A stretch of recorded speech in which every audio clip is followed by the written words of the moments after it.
Alors je ne sais pas si ce que vous faites en fait pour gérer vos pensées.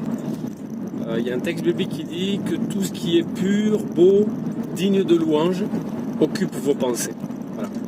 Et je pense que là on a un vrai combat à mener pour que tout ce qui est pur, beau, digne de louange occupe nos pensées.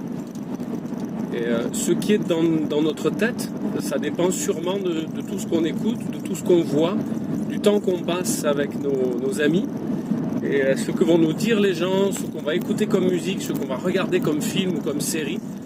Ça va remplir notre tête, un peu notre cœur aussi, et ça risque d'occuper nos pensées. Et il y a évidemment un adversaire, la Bible parle d'un adversaire, de Satan, qui veut que nos pensées soient occupées par des choses qui ne sont pas pures, par des choses qui ne sont pas dignes de louange, par des inquiétudes illégitimes, par de l'impureté.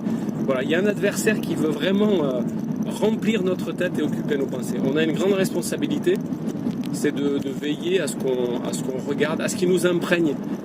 Vraiment, voilà, pensez au type de musique que vous écoutez, aux paroles qui sont chantées, et à ces séries ou à ces films que nous regardons, parce que ça imprègne notre cœur. Et évidemment, quand on passe beaucoup de temps dans l'intimité avec Dieu, à lire sa parole et à prier pour l'écouter, on va remplir nos pensées de ce qui est saint, de ce qui est pur et de ce qui est digne d'intérêt.